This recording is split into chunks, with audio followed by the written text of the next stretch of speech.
14 साल की उम्र में जब खेलने कूदने की उम्र होती है तब मेरा रिश्ता हो गया। उस समय में सभी की लड़कियां 12-13 वर्ष में ही ब्याह दी जाती थी। शादी का मतलब भी पता नहीं होता था। बस यह सोचकर खुश होते थे कि नए नए कपड़े मिलेंगे। माँ तो थी नहीं, तो पिताजी ने बस जो थोड़ा सा घर का काम काज सिखाया वही आता था। शादी का दिन आया और सारे रस्मों के बाद विदाई का वक्त भी आ गया। रोते रोते डोली में बैठकर ससुराल पहुंच गई। इतनी आलीशान हवेली देखकर मन ही मन बहुत खुश हुई। तभी सासू माँ की आवाज़ आई, अरे जल्दी से कलश लाओ, बहू आ गई है। और मैंने घूंघट की आड़ से अपनी सास को देखा। आंखों में एकदम सख्त मिजाज की लग रही थी। मुझे सच मानो थोड़ा मैं डर गई थी उन्हें देखकर। सारी रस्में खत्म होते होते रात हो गई थी। बिस्तर पर लेटते ही नींद आ गई। सुबह सुबह नौकरानी ने आकर जगाया था कि चलो रसोई बनाने की रस्म है। तैयार होकर रसोई में गई और खीर बनाई। सबने तारीफ की, लेकिन सासू माँ ने कमी निकाल दी। साथ ही साथ हिदायत भी दे दी कि अब बचपना छोड़कर कुछ काम भी सीख लो। 15 दिन बाद मेरे पति को भी हॉस्टल जाना था, क्योंकि वह तब बीए कर रहे थे। खैर, अमर भी हॉस्टल चले गए और मैं अकेले रह गई अपनी सास और ससुर के साथ। उम्र कम होने की वजह से पति के ना रहने से इतना फर्क नहीं पड़ता था। मेरे अकेलेपन का साथी था आम का पेड़। हाँ, वही आम का पेड़ जो हवेली के पीछे के आंगन में लगा था। उस आम के पेड़ के नीचे एक कच्ची मिट्टी का कमरा भी बना हुआ था, पर वह पेड़ फल नहीं देता था। इसलिए सारे हवेली वाले उस पेड़ को बांझ कहते थे। पर मुझे ना जाने क्यों उस पेड़ से बहुत प्यार था। जब काम से निवृत्त होकर कुछ फुर्सत मिलते थे तो वही एक पेड़ मेरा साथी होता था। उसको देखते हुए मैं अपनी सारी थकान भूल जाती थी। 2 साल बीत गए और मैं 16 की हो गई। अमर की भी स्नातक की पढ़ाई पूरी हो गई थी। आज अमर वापस आ रहे थे। सास सुबह से ही तैयारी में लगी हुई थी। खुद ही रसोई में जाकर सारा जायदा ले रही थी। मैं भी बहुत खुश थी कि अब मुझे अकेले नहीं रहना पड़ेगा। 16 श्रृंगार के साथ मैं पूरे स्त्री की तरह महसूस कर रही थी। आज मांग का सिंदूर कुछ अलग ही लालिमा लिए हुए था। शायद वही मेरे चेहरे पर भी दिख रही थी। तभी तो मेरी सास ने मुझसे कहा कि जा अपनी नज़र उतार ले, शायद अमर आ गए हैं। हवेली की हलचल से पता चल गया था। खाने पीने से निवृत्त होकर सब आराम करने चले गए। अमर भी कमरे में आ गए थे और मैं बस शर्म से लाल हुई जा रही थी। तभी अमर ने मुझे तोहफा दिया, एक सुंदर लाल साड़ी। पर मेरे लिए तो अमर का वापस आना ही सबसे बड़ा तोहफा था। हमने ढेर सारी बातें की, जिनमें कुछ शिकायतें थी और कुछ प्यार था। समय बीतता गया और 2 साल कैसे बीत गए पता ही नहीं चला। अमर और मैं एक दूसरे के साथ बहुत खुश थे। एक दिन अचानक पता चला कि मेरे पिताजी बहुत बीमार हैं। अमर मुझे लेकर तुरंत रवाना हो गए। पिताजी मुझे देखकर बहुत खुश हुए, जैसे मेरे लिए ही अपनी सांसों को रोका हुआ था। और फिर मुझे अमर के हवाले करके वह इस दुनिया से चले गए। भीगी आंखों से अपने पिताजी को विदा किया। अब मेरा सब कुछ अमर और उसका परिवार ही था। समय गुजरता गया और अमर ने अपने लॉ की पढ़ाई भी पूरी कर ली और अब वह सरकारी वकील कहलाने लगे थे। पर भगवान ने मुझे अभी संतान सुख नहीं दिया था। अभी तो सासू माँ दबी जुबान से ही बोलती थी, पर धीरे धीरे उन्होंने अपना रोब कड़ा कर लिया। अमर बहुत व्यस्त रहते थे अपने काम में। धीरे धीरे सारे गांव में यह बात फैल गई कि हवेली की बहू बाज है। तीर की तरह चुभता था यह शब्द, पर कुछ नहीं कर पाती थी। सिर्फ अमर कुछ नहीं कहते, उसी से दिल हल्का करती थी। वह मुझे दिलासा देते थे, पर लोगों का विवाद अंदर ही अंदर मुझे खोखला कर रहा था। अभी मेरी उम्र ही क्या थी, सिर्फ 16 साल की थी। बचपन से ही शरीर दुबली पतली थी मैं। फिर माँ के मरने के बाद ठीक से पालन पोषण भी तो नहीं हो पाया था। एक दिन अमर जब दोपहर के खाने पर घर आए तो सासू माँ ने फरमान सुना दिया कि हम अमर की दूसरी शादी करेंगे। इतना बड़ा धोखा अमर कैसे दे सकते हैं मुझे? नहीं, ऐसा नहीं हो सकता है। बत्ती बुझा दो, मुझे सोना है। अमर, कुछ बात करनी है आपसे। मैं थक गया हूँ, मुझे सोने दो। अमर, क्या आप दूसरी शादी कर रहे हैं? धानी, मैंने कहा ना, मुझे सोने दो। थक गया हूँ मैं। तुम सब लोगों की चिक चिक सुनते सुनते, उधर माँ है और इधर तुम। परेशान हो गया हूँ मैं। मन करता है आत्महत्या कर लूं। नहीं अमर, ऐसा मत कहिए। धानी ने अमर के मुंह पर हाथ रखते हुए कहा। आपके अलावा और कौन है मेरा? धानी करवट लेकर सारी रात आंसू बहाती रही और जब सुबह उठी तो एक टूटी हुई औरत बनकर, जो मजबूर होकर हर चीज़ से समझौता कर लेती है। सारी रात यही सोचती रही कि शायद अमर ने भी मौन स्वीकृति दे दी है दूसरी शादी के लिए, पर उसे यह कहाँ मालूम था कि उसकी माँ ने किस हद तक उसे मजबूर किया है। दूसरी शादी के लिए 1 महीने के अंदर ही अमर की दूसरी शादी गेंदा से हो गई। गेंदा अमर की माँ के दूर के रिश्तेदार की बेटी है। धानी अपना सामान उस पीछे वाले कमरे में रख ली। आज से गेंदा इस कमरे में रहेगी अमर के साथ, सासू माँ ने हाथ नचाते हुए कहा। कैसे छोड़ दूं यह कमरा? नहीं, यह कमरा मेरा है। जिसे जहाँ जाना है जाए। पर फिर ख्याल आया कि जो ब्याह कर इस घर में लाया था, जब वही मेरा नहीं है तो यह कमरा कैसे मेरा हो सकता है? ऐसा सोचते हुए आंखों में आंसुओं का सैलाब उमड़ पड़ा। सिंदूर की डिब्बी और कुछ कपड़े लेकर उस कच्ची मिट्टी के कमरे की तरफ बढ़ गई। सामान कोने में रखकर खिड़की पर बैठ गई और उस आम के पेड़ को देखते हुए उसको निहारने लगी। किस्मत कहूँ या कुछ और कि आज मेरी हालत भी इस पेड़ की तरह हो गई है।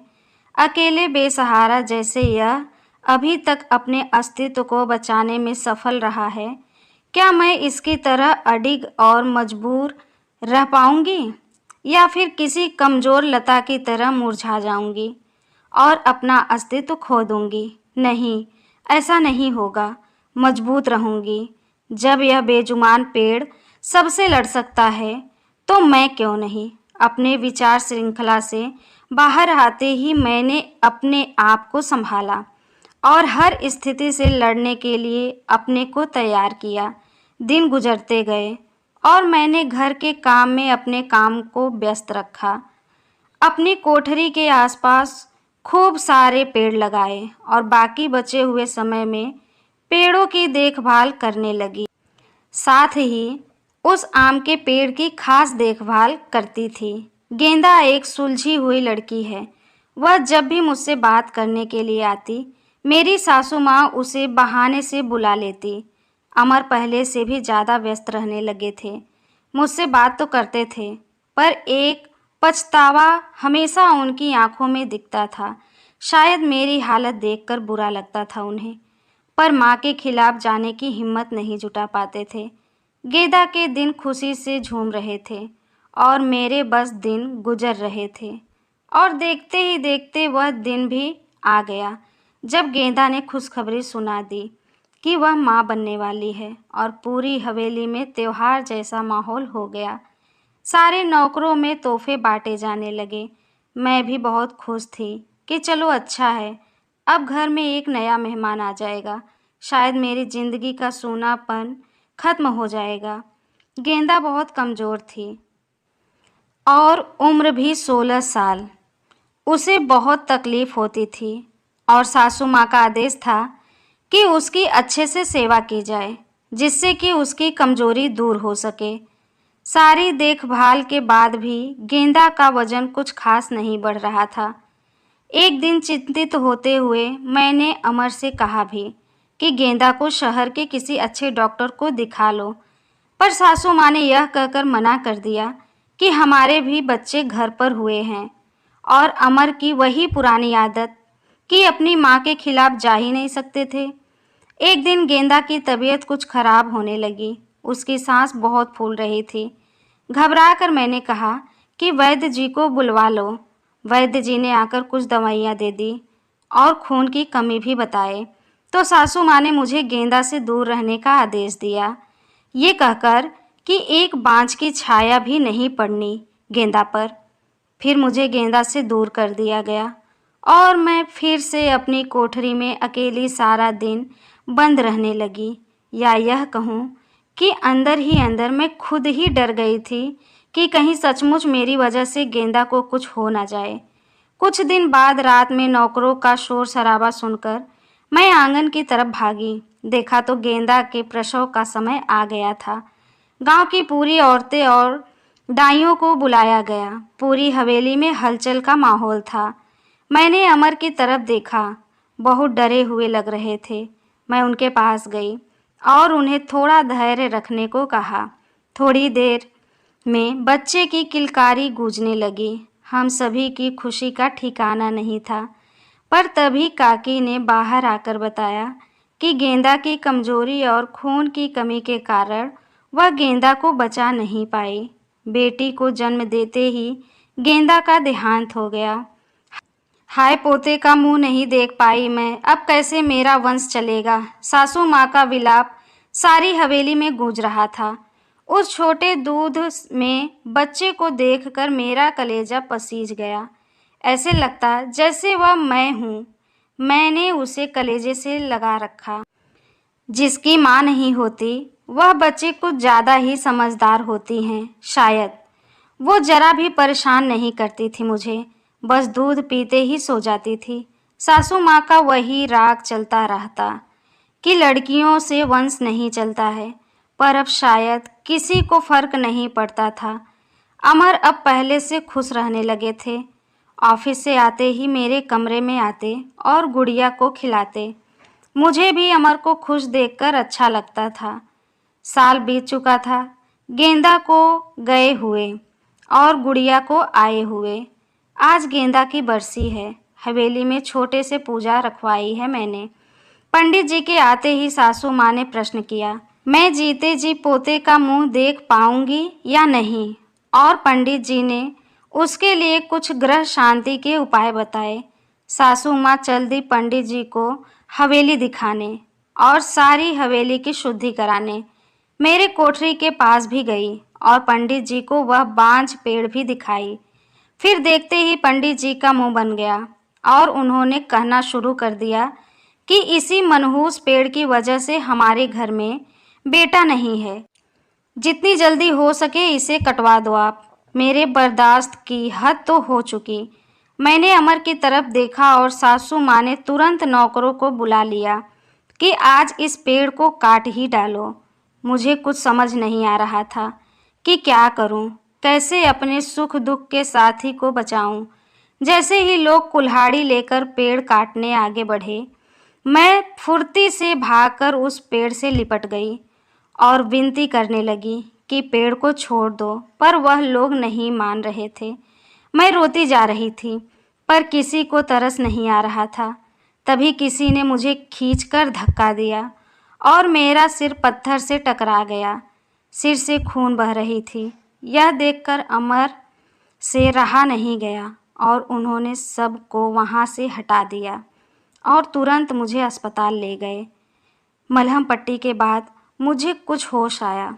डॉक्टर साहिबा सामने खड़ी थी और अमर को कुछ समझा रही थी। सासू माँ भी वहीं थी और उनके चेहरे से साफ पता चल रहा था कि उन्हें अपने किए पर अफसोस है। डॉक्टर, क्या अब हम इसे घर ले जा सकते हैं? अमर ने पूछा। हाँ, ले जा सकते हैं, पर ख्याल रखिएगा कि अब ऐसा दोबारा ना हो, क्योंकि ऐसी हालत में ऐसे गिरना ठीक नहीं होता है। ऐसी हालत? डॉक्टर, क्या हुआ इसे? अमर ने घबराते हुए डॉक्टर से पूछा। अरे, आप लोगों को नहीं पता, अब यह माँ बनने वाली है, तो इनका अच्छे से ख्याल रखिएगा। यह सुनकर किसी को भी यकीन नहीं हुआ। सब बस एक दूसरे को देखे जा रहे थे और मैं तो बिल्कुल यकीन नहीं कर पा रही थी। सासू माँ की आंखों में पछतावे के आंसू थे। मेरे सर पर हाथ रखकर बस इतना ही कह सकी कि मुझे माफ़ कर दो, और मैं मुस्कुराकर उनसे लिपट गई जैसे मैं अपने माँ से लिपटती थी।